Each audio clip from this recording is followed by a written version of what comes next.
core? I think so. Yeah. Yeah. Okay. Excellent. You're good to go? Yeah. Another day in the Emerald City, the immutable fortress, Put some energy in there. the Ethereum core, where the grass is always greener and the law of the land is code. Welcome to ETC Labs.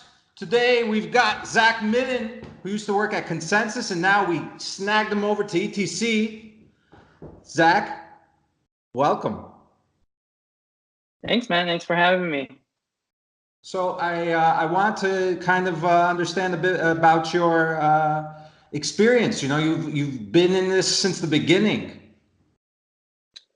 Well, not the beginning, but yeah, toward the beginning of, I guess, right when Ethereum was launching. So, yeah, I've gone through all the drama, all the forks, pretty much OG, I guess. That's unique in that you were an investor in the fork, right? In the DAO, not in the fork, but in Ethereum. Yeah, I mean, mildly. I didn't, I'm not. I don't really call myself an investor, but yeah, I did. I did put a significant amount of my own savings into the DAO, and I was still, pretty staunchly anti-fork, even though it, went against my own, Yeah, no, I think that's super cool. It's a lot easier to say what your moral code is when it doesn't impact you, but when you're one of those people and making that stand, I think it speaks volumes about your philosophy.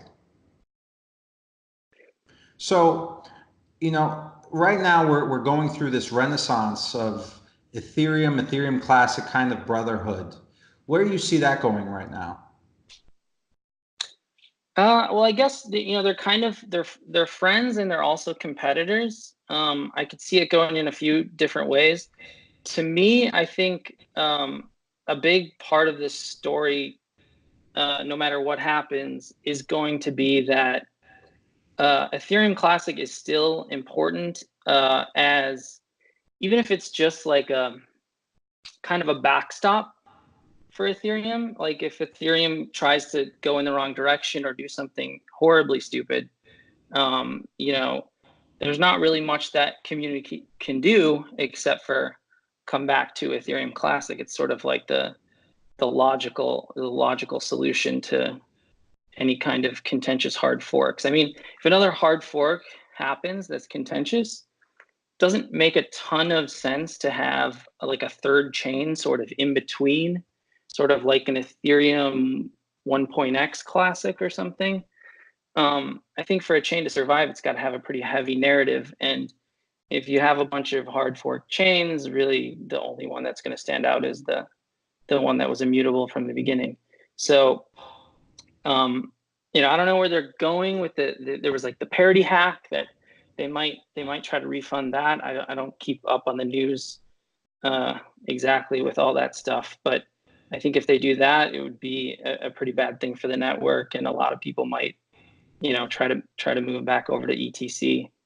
But the fact that ETC exists sort of makes it puts a little pressure on Ethereum not to try to make governance, sweeping governance decisions like that.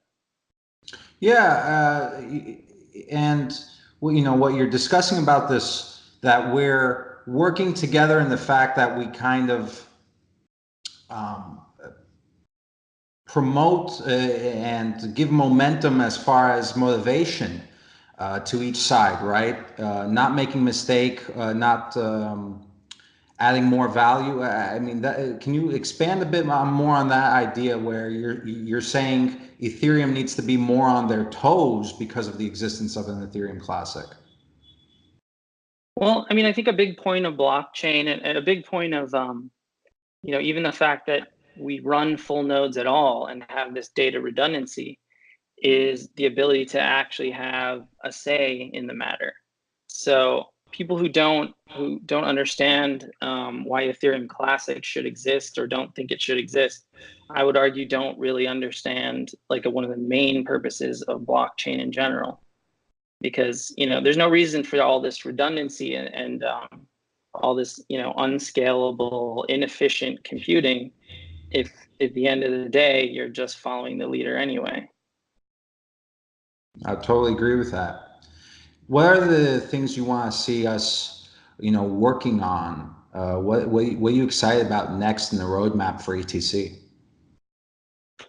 So I'm pretty excited for ETC. I think it's in a really good position right now.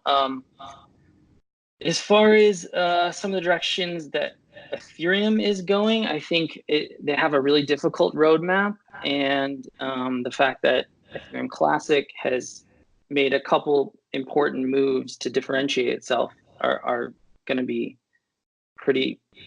I just think they're pretty good optimizations. One was actually setting in stone the monetary policy, and also getting rid of the difficulty bomb, which kind of goes hand in hand with that, and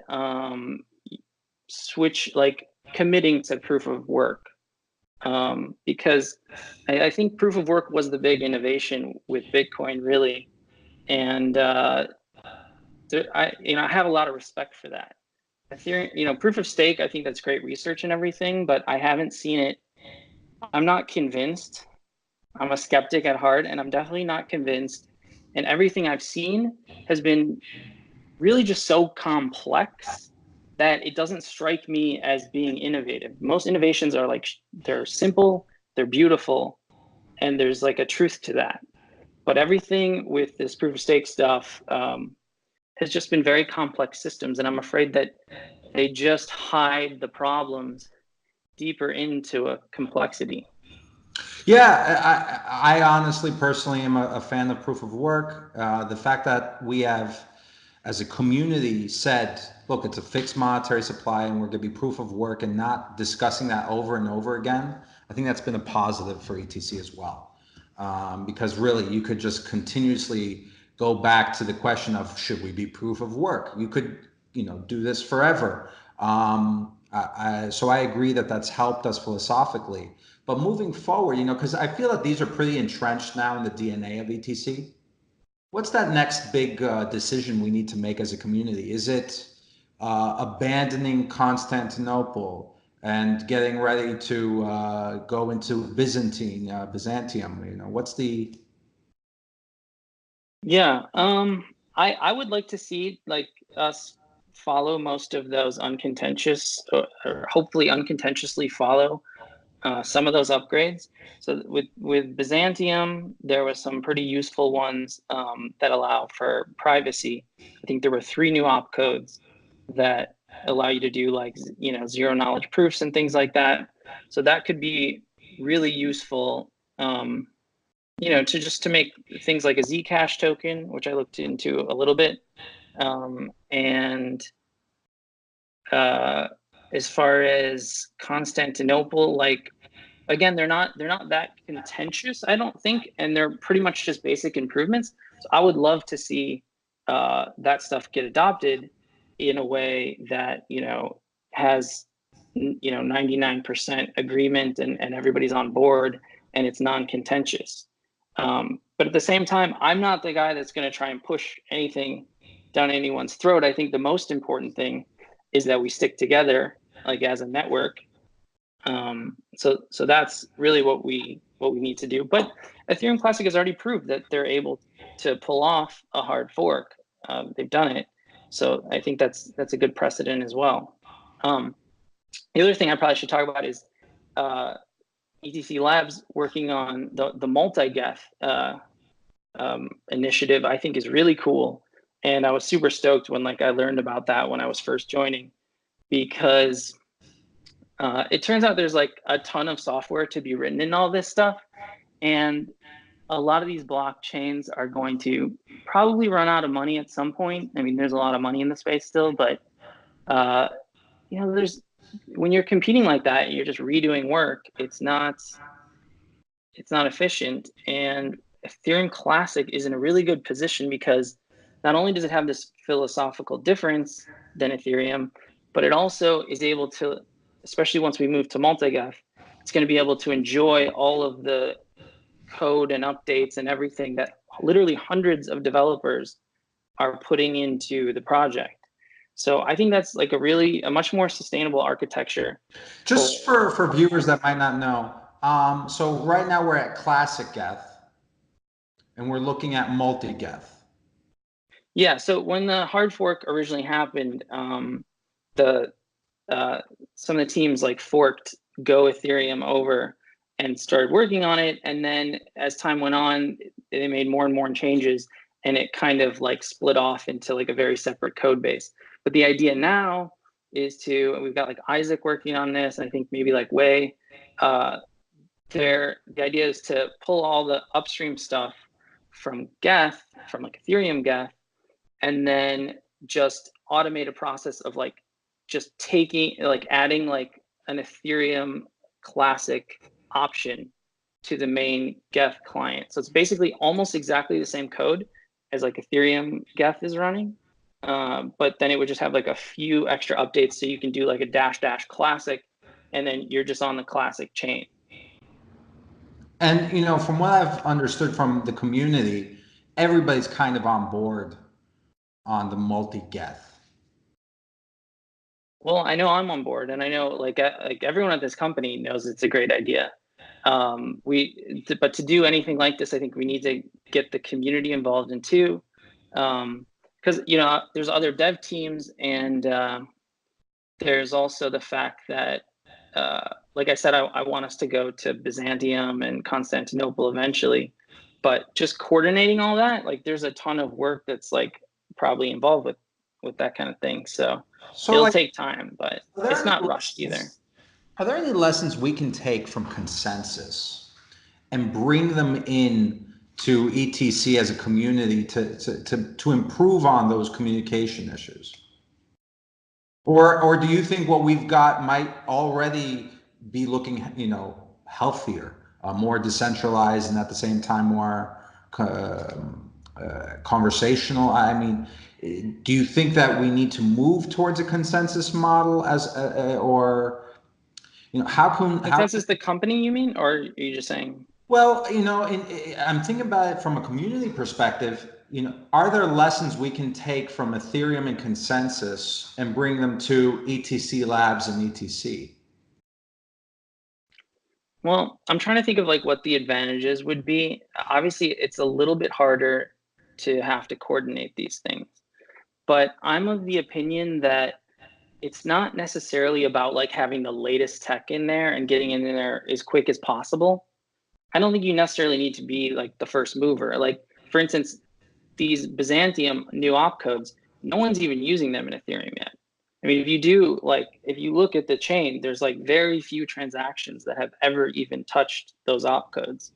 But in the next 6 months or a year, there'll probably be a ton. So even if we get that in to Ethereum Classic within the next 6 months, right, no one's really missing it, and they can still do the research because they have Ethereum they can run it on.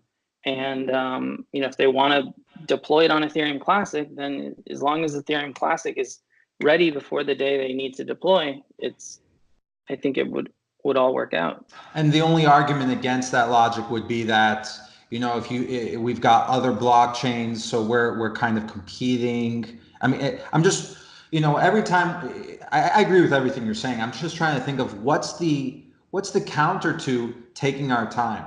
Is it that we're competing with other blockchains on grabbing developer brain share?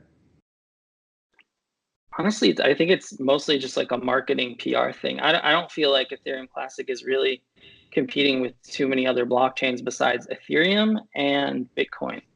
Because if I wasn't building stuff on Ethereum Classic, it's not like I would like go to EOS or anything. Like it's a totally different value proposition. Like I think for anyone who understands what they're getting from Ethereum Classic, like they wouldn't have any interest in going to a lot of these other blockchains. Like obviously Ethereum can be quite similar, or if you maybe believe in a gravitation towards one monetary unit, then building stuff on Bitcoin would make more sense.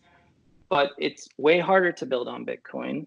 So I think Ethereum Classic is in a pretty good spot.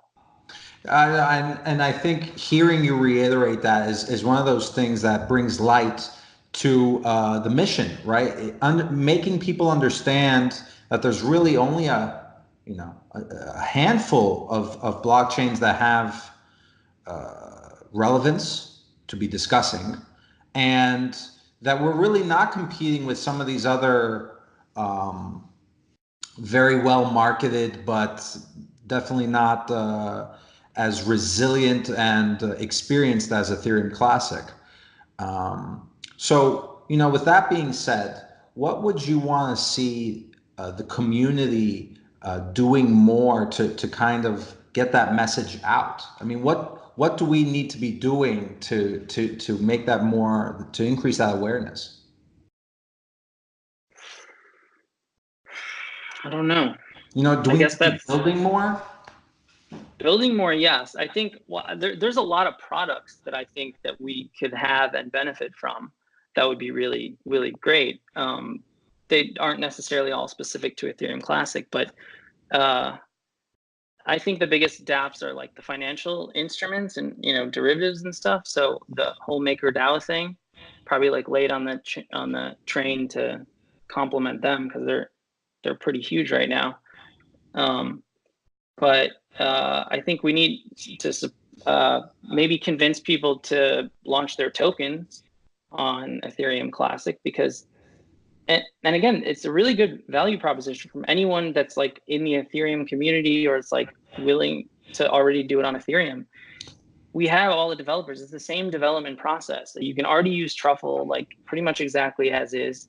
You can use things like MetaMask. You just have to go in there and just change where it's pointing to from Infura to any of the Ethereum Classic endpoints.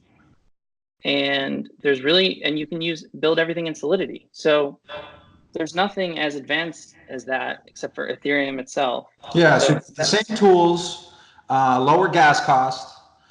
You've got a development team that's available to support in any questions. It's a no-brainer. it's a pretty good value prop. I would definitely that. Awesome. So Zach, wrapping up, is there anything you want to say before people get a chance to ask you questions on Tuesday during the AMA? Just that I'm excited to be working on Ethereum Classic now, and I'm just there. I have so many tools that I want to build, and I'm just getting started. So I'm happy to be here. Yeah, super pumped to have you, man. And to the audience, thank you for watching. This has been the first conversation with Zach since he joined ETC Labs, but you'll also have a chance to ask him questions on Tuesday along with the rest of the team. And till next week, Zach, thank you for being with us. Thanks for having me. And we'll see you guys next week. Take care.